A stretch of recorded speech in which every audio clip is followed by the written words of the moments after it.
Olá, turma. Vamos finalizar hoje, nesta aula, o material que fala sobre coprocultura na nossa disciplina de microbiologia clínica. Vamos iniciando, então, pelos caldos de enriquecimento. O que são eles? Na verdade, são caldos, são soluções onde nós objetivamos enriquecer, seletivar, selecionar os espécimes da microbiota que podem estar ali naquela amostra de fezes e que podem estar ali também iniciando ou dando prosseguimento a infecções, a esses enteropatógenos, então, que nós estamos objetivando a pesquisa. Eles, então, devem ser utilizados como uma pesquisa prévia para selecionar esses espécimes que possivelmente estarão na amostra. Dentre eles, nós temos a Escherichia coli enteropatogênica. Ela é definida, então, por ser pertencente ao sorogrupo epidemiologicamente implicado como um patógeno, onde os mecanismos de virulência não estão associados à excreção típica de enterotoxinas. Origem e prevalência ainda são objetos de controvérsia, não se sabe direito, porque os surtos acontecem esporadicamente. Como sítios de identificação, homem, bovinos e suínos podem ser infectados. A proporção de cepas patogênicas e não patogênicas, embora objeto de intensas pesquisas, ainda é desconhecida. E ela é denominada como uma diarreia infantil. Ela está associada, então, essa diarreia infantil, à Escherichia coli enteropatogênica. Ela vai causando a destruição das microvilosidades intestinais através da aderência da bactéria à membrana do enterócito. Essa aderência, então, é mediada por fímbrias, codificadas pelos plasmídios, ocasionando, assim, uma diarreia com febre, náuseas e vômito. Essas infecções, ou seja, a própria Escherichia coli que causa essa infecção, a enteropatogênica, são potencialmente infectantes para crianças e lactantes. E a dose infectante é muito baixa, então precisa de um pouco apenas para iniciar uma infecção. Em alguns casos de doença em adulto, o inóculo é geralmente similar a outros enteropatógenos para causar uma infecção. Os surtos, então, desta bactéria estão geralmente implicados com a contaminação alimentar, com a ingestão de carne crua e galinhas.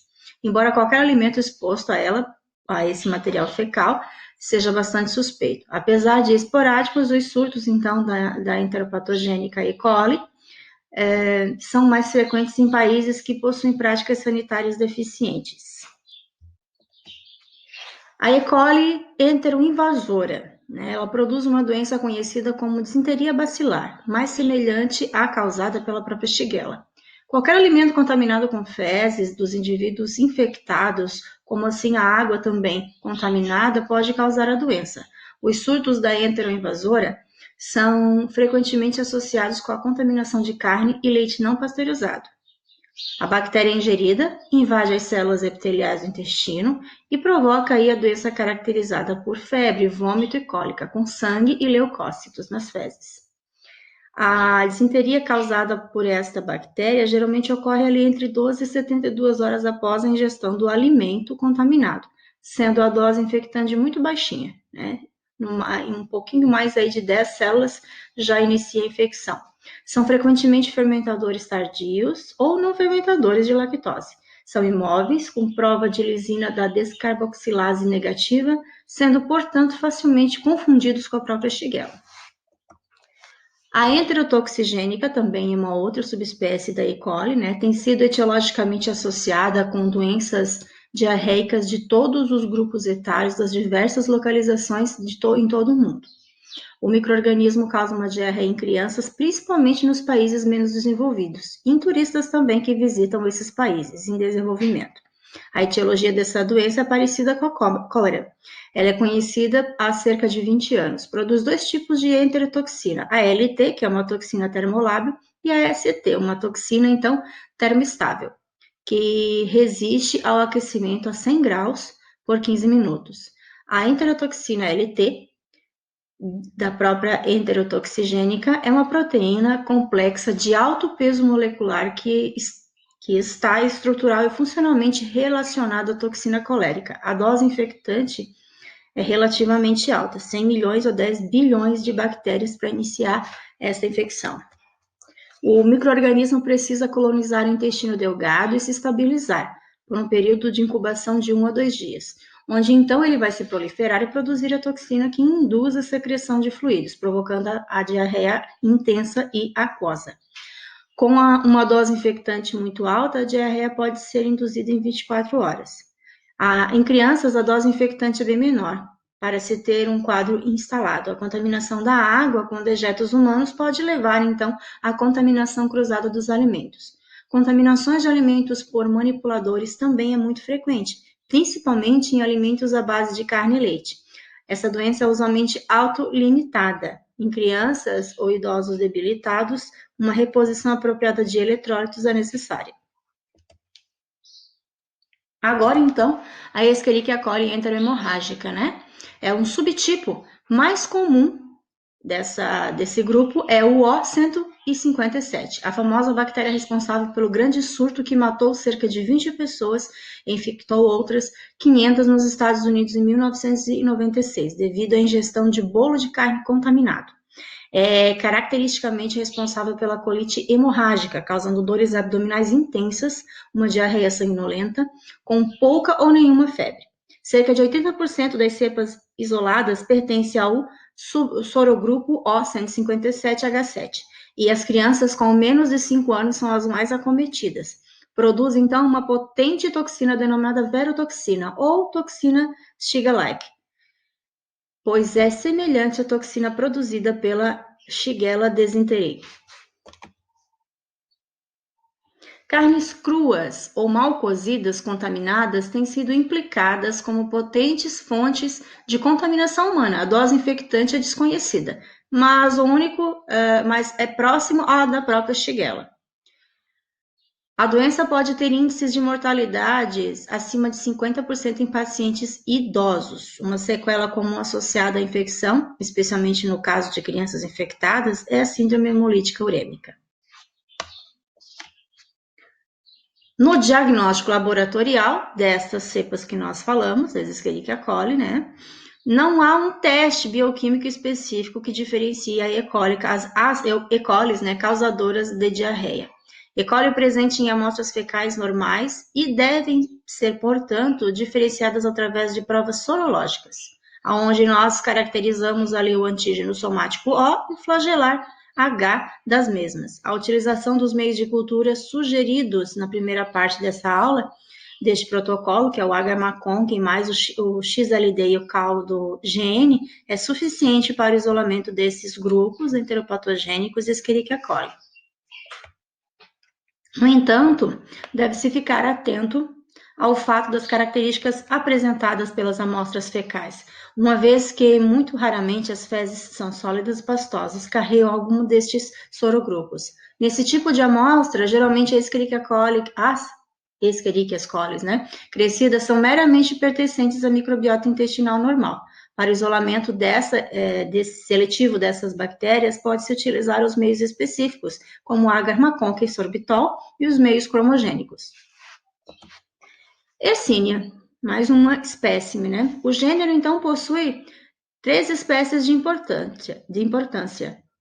A Yersinia estes, né? A Yersinia pseudotuberculoses, falta um P ali, e a Yersinia enterocolítica, muito implicada, muito vista em casos severos de gastroenterite, com formação de abscessos locais e até morte causada por peritonites, muito séria. A Yersinia enterocolítica tem sido implicada também na gastroenterite aguda, né, podendo causar uma forma grave que simula a apendicite. Das 3 espécies patogênicas, somente a Yersinia enterocolítica e a pseudotuberculose causam diarreia.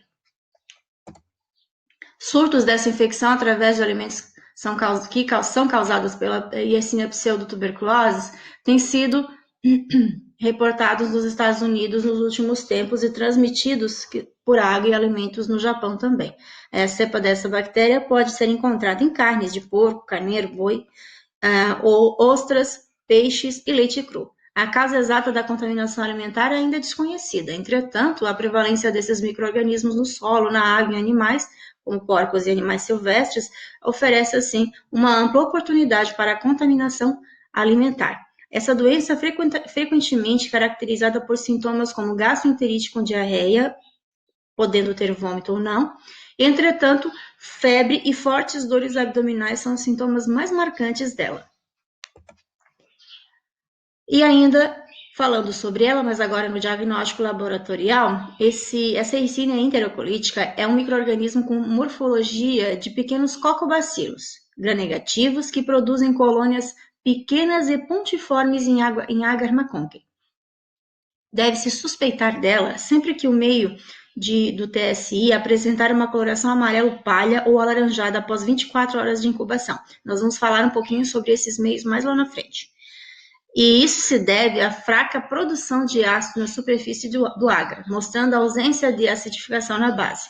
A bactéria cresce mais rapidamente a temperatura de 22 a 29 graus do que a 37, que é comum que a gente utiliza então nas estufas.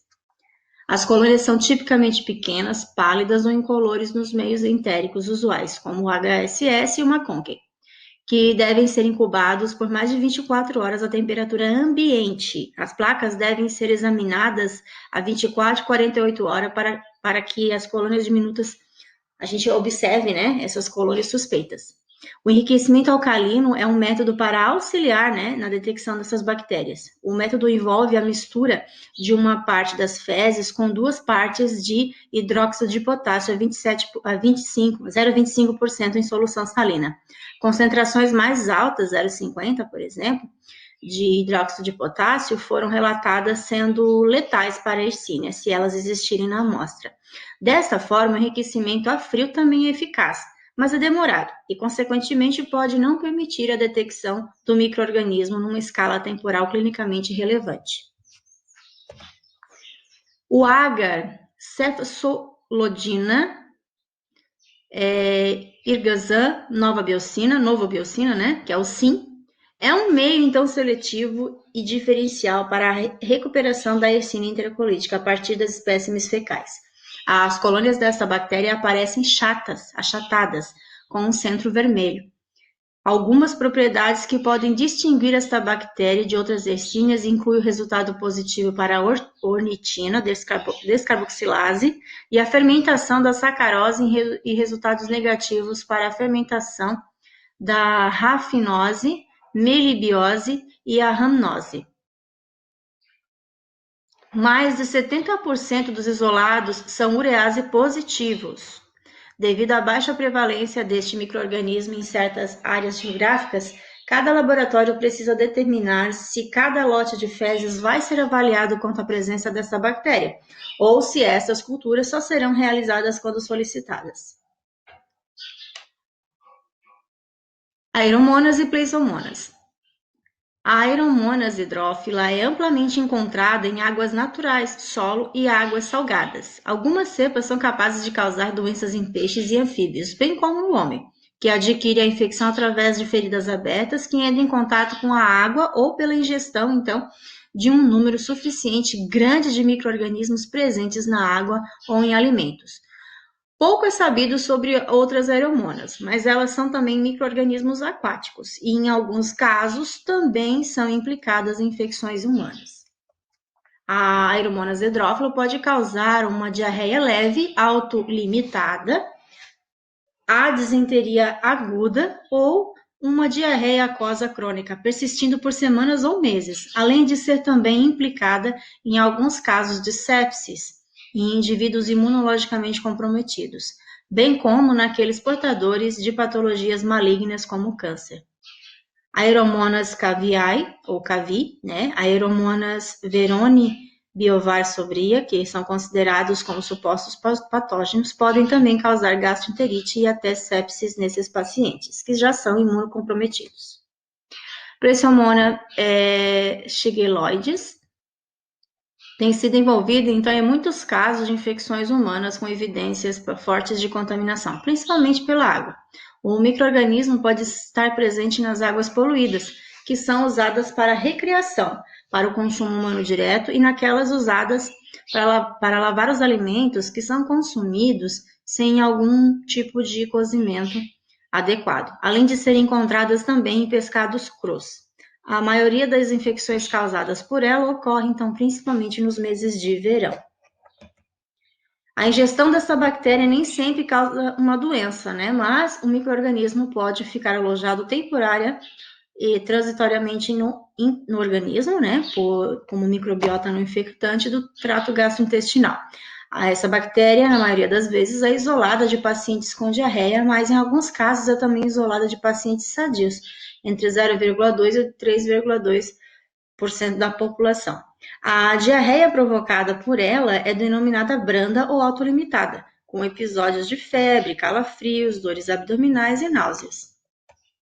Os sintomas começam a aparecer entre 20 e 24 horas após o consumo do alimento, ou então da própria água contaminada. Manifesta-se como uma diarreia aquosa, não mucoide e não sanguinolenta. Em casos severos, as fezes podem tomar uma coloração amarelo esverdeada e tingidas de sangue. A duração da doença geralmente limita-se no máximo em 7 dias. A patogênese da infecção causada por ela ainda é desconhecida. Há suspeitas de que essa bactéria seja toxigênica e invasora. Seu significado como um patógeno entérico é presumido, pois predominam o isolamento a partir das fezes de pacientes com diarreia. Complicações extraintestinais, como sepsis, podem ocorrer em indivíduos imunocomprometidos, ou então aqueles com patologia como câncer, hepatopatias e leucemia.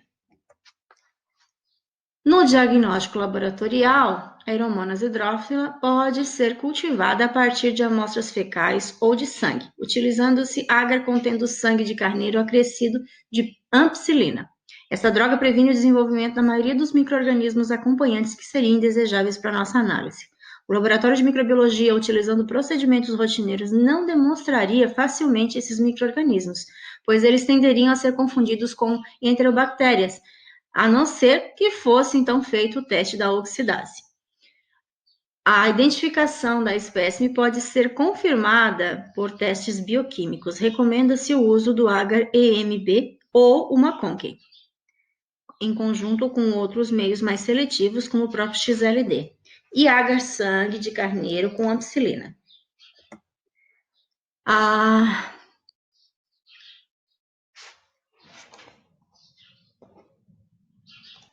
Pleisomonas crescem, então, na maioria dos meios de cultura em rotina, embora não cresça no meio tiosulfato citrato sais biliares sacarosa, que é o TCBS, ou agar bismuto sulfito.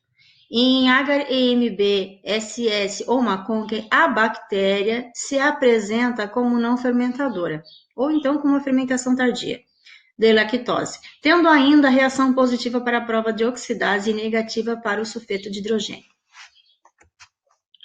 Vibrio, um outro grupo, né? São, então, micro-organismos altamente imóveis, gram-negativos, com morfologia de bacilos curtos, com aparência de vírgula, possuindo um único flagelo polar. Dos vibriões clinicamente importantes, significativos para o homem, o Vibrio cholerae, então, o agente que causa a cólera, né, é o mais importante. É adquirido através da ingestão de água e alimentos contaminados.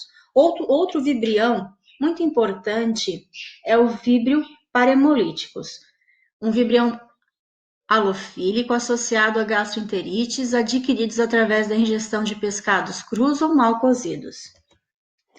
No diagnóstico laboratorial destas espécies, quando se suspeita da presença dele, deve ser examinado, então, o material fecal, fazendo-se inicialmente um esfregaço, corando pelo método de Gram, procurando por células bacterianas morfologicamente semelhantes às do víbrio.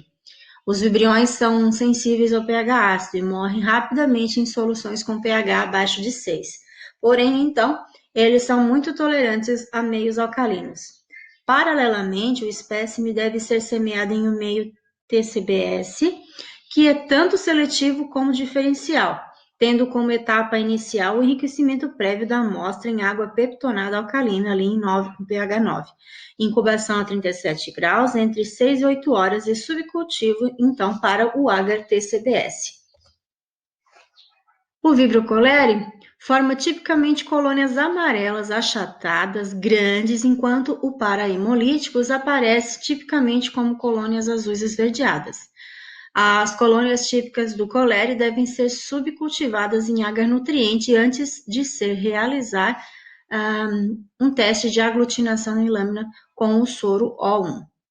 O inócuo bacteriano pode ser também transferido para o HTSI e após a incubação de 24 horas a 37 graus há uma reação sem a produção de gás ou sulfeto de hidrogênio.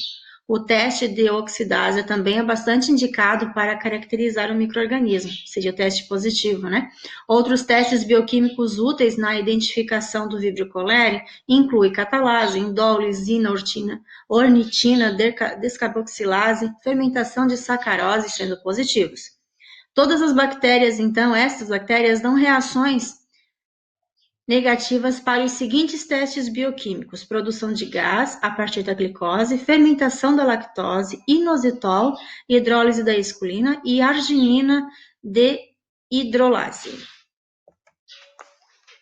Chegamos ao Campylobacter. O Campylobacter jejuni e o coli são bacilos gram-negativos, curvos, móveis, microaerófilos, reconhecidos como importantes patógenos entéricos. A importância, então, desses membros como patógenos entéricos foi somente reconhecida após 1970.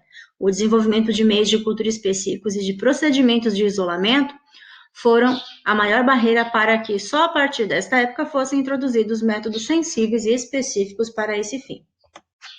Estima-se que o número de casos de infecções por Campylobacter nos Estados Unidos seja equivalente à da salmonela, excedendo o número de casos das shigelloses. No Brasil, essa situação é bem semelhante.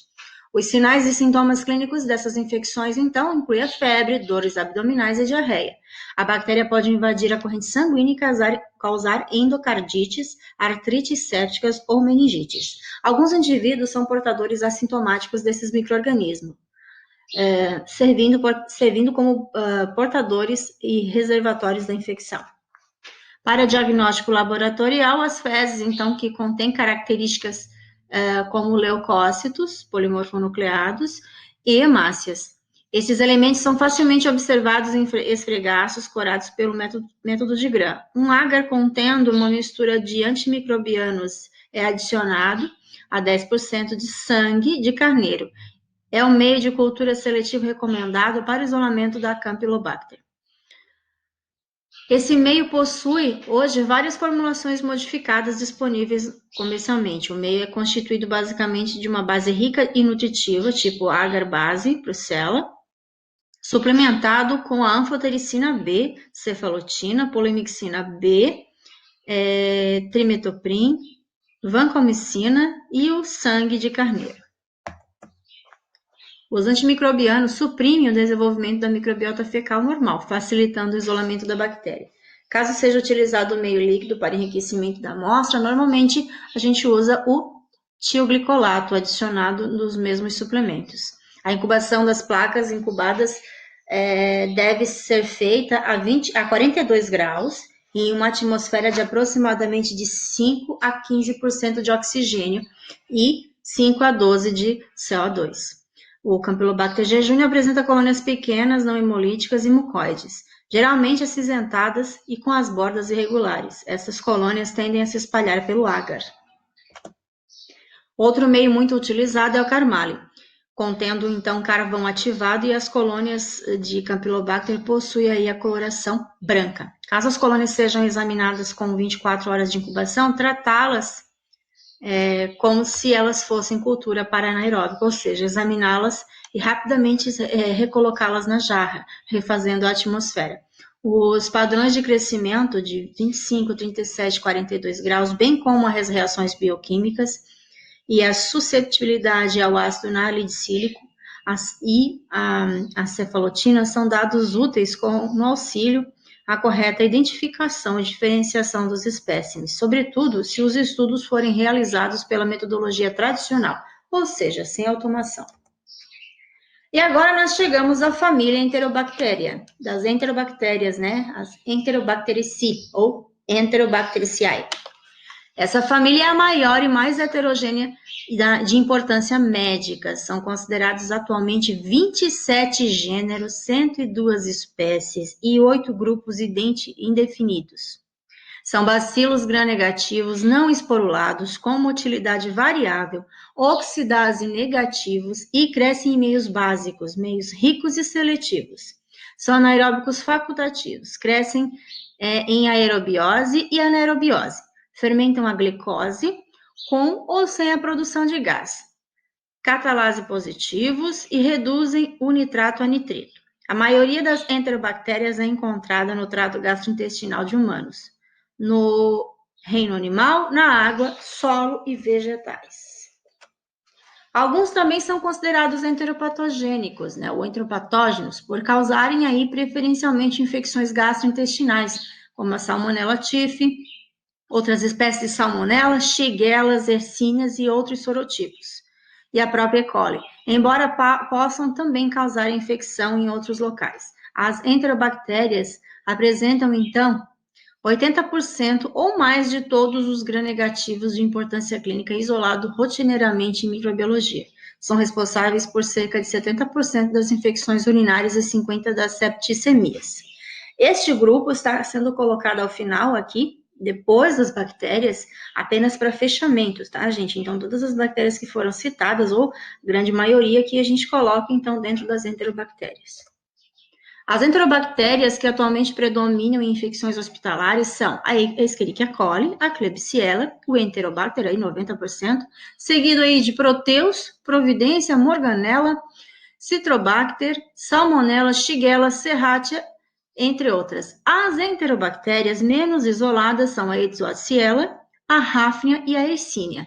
Baseado, então, em dados de prevalência e importância clínica, considera-se necessário que os laboratórios de microbiologia utilizem a metodologia que permita discriminar ali, mais ou menos, acima ou igual a 80% de acerto dessas bactérias. O meio proposto por Rugai e Araújo em 1968 tinha por objetivo, então, essa identificação presuntiva dos bacilos intestinais gram-negativos dessa família. Esse meio, que era composto por um conjunto de provas, foi modificado por Pessoa e Silva em 1972, onde foram incorporadas mais provas bioquímicas. Com o conjunto destas provas agrupadas em um único tubo, analisa-se diferentes reações enzimáticas, produção de gás e até a motilidade. O objetivo do meio Rugai com lisina é o de triar bioquimicamente as colônias suspeitas, que, se encontradas, devem ser identificadas por meio de um sistema mais sensível, apropriado, como, por exemplo, o kit das enterobactérias do LaborClean ou o sistema do Bactrai.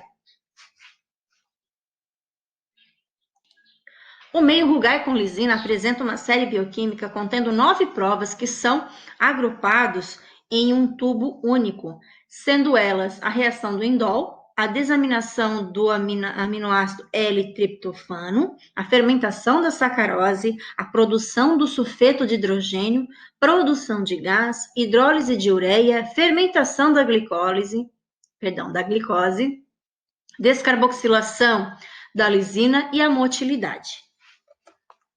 Esses seriam os grupos analisados, Então, reativo de Covax.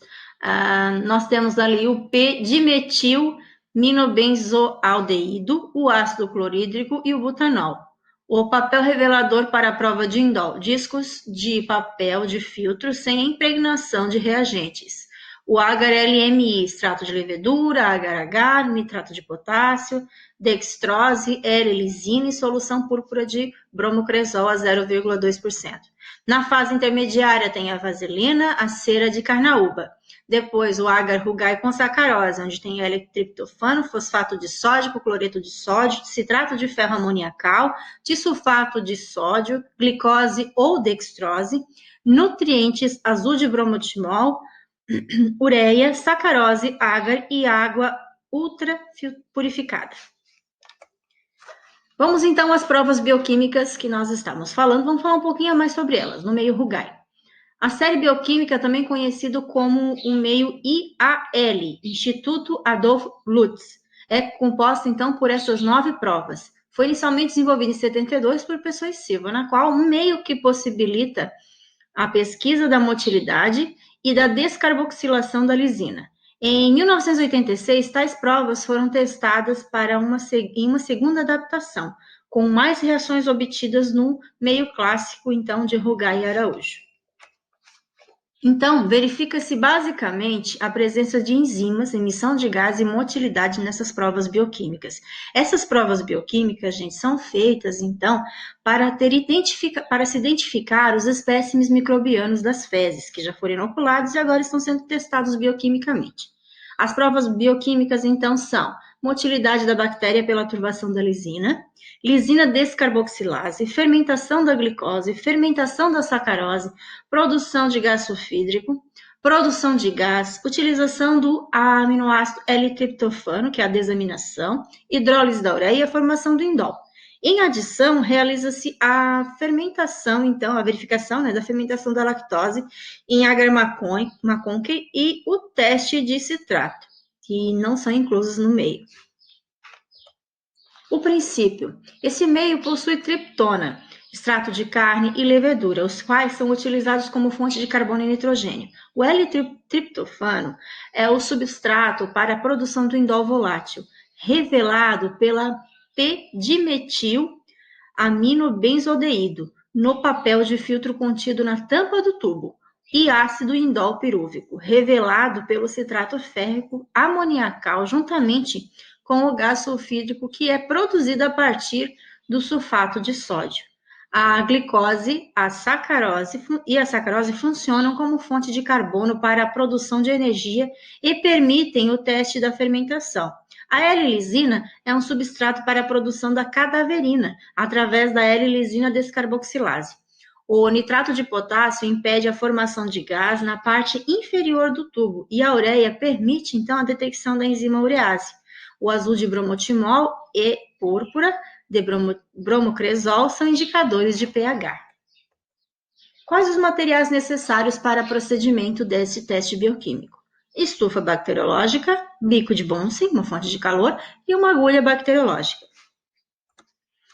Qual é o procedimento técnico, né? Primeiro a gente retira da embalagem a quantidade de tubos a serem usados e coloca os mesmos em estufa bacteriológica a 35 graus, aí podendo ter uma diferença de 2 graus, até adquirirem essa temperatura.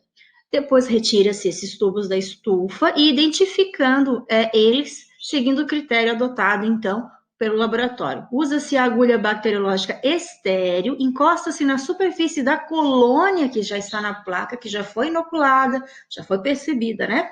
Inocula-se através de uma picada central do tubo. Depois de encostar na colônia, na placa, leva-se essa agulha até o tubo e faz-se uma picada central até o fundinho do tubo, passando pela fase intermediária e atingindo o meio LMI, sem tocar o fundo do tubo, indo quase encostando no vidrinho, mas não pode, tá? Chegar lá no fundão, não. Retornar a agulha em direção à superfície, percorrendo o mesmo caminho, não fazendo outro, e até atingir a superfície, e fazer o estreamento em todo o ápice do meio. Incubar a estufa, então, bacteriológica a 35 a 37 graus, por 18 a 24 horas, com a tampa frouxinha, não pode apertar e nem deixar aberto. Realizar a leitura das provas nos meios. Então, no meio Rugai, a gente vai inicialmente observar a base, a leitura da base. Fermentação da glicose. Se o meio ficar amarelo, é positiva. Se ele continuar na mesma cor, é negativa. Produção de gás. Formação de bolha ou rachadura é positivo. Inalterado, negativo. Sulfeto de hidrogênio. Se houver a pigmentação preta, negra, é positivo. Se não, é ausência, é negativo. Hidrólise da ureia, coloração azul esverdeada. Aí temos então a reação positiva. Se o meio ficar inalterado, negativo. O meio Rugai, leitura realizada no ápice. Desaminação do L-triptofano. Reação positiva é quando a gente tem o meio verde escuro ou até acastanhado. Se ficar inalterado, é negativo. Na fermentação da sacarose, se o meio ficar amarelo, positivo. Se continuar inalterado, negativo. Lisina, o meio lisina, né? É no mesmo tubo, gente. Descarboxilação da lisina. Se houver ali um meio com coloração púrpura, positivo. Se ele continuar com o meio amarelado, é negativo. Motilidade. Turvação do meio, positivo. crescimento de micro-organismos apenas na picada central é negativo. Prova do indol. A gente realiza, então, a leitura imediata após pingar ali 1 ou 2 gotas do reativo de Kovacs. Na reação positiva, a viragem da cor do reativo passa para rosa. Na reação negativa, a coloração continua amarela. Após realizar, então, a leitura dos resultados das provas, consultar a tabela para a identificação presuntiva. E aí a gente tem essa tabelinha aqui, essa legenda que eu coloquei para vocês, uma a uma, e aqui ela está completa. A qualidade, então, dos resultados de análise microbiológica está intimamente ligada à qualidade da amostra. As melhores práticas pré-analíticas, como cuidados extremos com a asepsia do processo ou paciente, assim como a utilização dos meios de cultura indicados e de boa qualidade, garantem um melhor resultado. Esses são os possíveis resultados de acordo com os gêneros. Então, observem que cada tubinho ali apresenta uma característica que a gente já falou, né, anteriormente, e aí então nós temos E. coli, sacarose positiva, E. coli, sacarose negativa e assim por diante, todas as bactérias que estão aqui colocadas. Deem uma pausadinha aqui no vídeo e deem uma olhadinha então em cada uma delas, como elas se comportam, tá? Esse material facilmente a gente adquire nos laboratórios, geralmente já tem essa planilha para vocês, tá? Esse desenho. Aqui nós temos mais um grupo, salmonelas, né? Entre outros, Citobacter, Klebsiella, e também ali a Pseudomonas, Vibrio. E aí, no controle de qualidade, recomenda-se utilizar essas tabelas que geralmente vêm nos kits, né, para fazer o teste bioquímico. Então, a gente tem aqui o controle para se ter uma noção, então, né, como se comporta o Proteus, como se comporta a Salmonella, né, a Escherichia, o Enterobacter, a Klebsiella e tudo mais. E aqui uma tabela para a interpretação um pouquinho mais aguçada, né, das provas bioquímicas. Então, observe que tem uma legendinha embaixo e em cima os tubos com as características desenhadas, ilustradas de como seria e como fica, né, como se apresentam quando inoculadas e havendo a presença dessas espécimes. Finalizamos assim mais uma aulinha então de microbiologia e agora então finalizando a coprocultura. Espero que vocês tenham gostado. Ficamos por aqui, até a próxima aula.